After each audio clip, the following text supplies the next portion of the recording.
Се подготвува ли терен за формирање на нова партија на политичката сцена со специјална задача? Рушење на ВМРО-ДПМН е однадвор.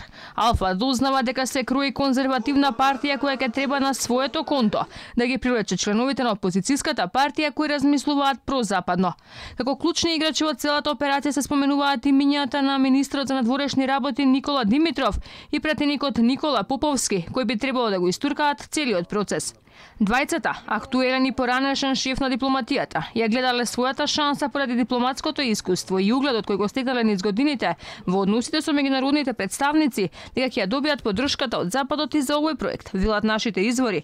Дали се подготвува нова партија, но и постои ли потреба за нова политичка струја ориентирано прозападно? Се обидовме да добиеме одговор од актерите кои директно се споменуваат, но ниту Поповски, ниту Димитров не одговорија на нашите повици.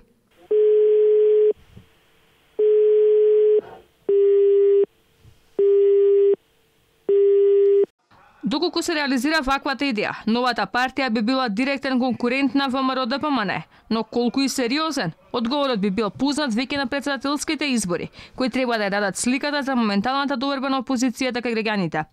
Анкетите говорат дека во пресрет на изборите напролет расте поддршката за ВМРО-ДПМН и Мицковски, кој според проценките би можел да биде комотен со освоени околу 400.000 гласови. Во таков случај, ваквата иницијатива би се покажала како безпредметна, што не би било прв пат со оглед на обидите од изминатите години во ВМРО-ДПМН.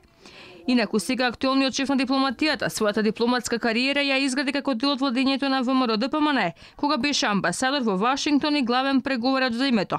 Доби понуда за амбасадорско место и во Москва, но ја одби поради ангажманот во организација во Хаг. Никола Поповски пак во 2010 година беше именуван за амбасадор на Македонија во мисијата на Европската унија во Брисел, а од 2011 до 2017 и прв човек на Министерството за надворешни работи.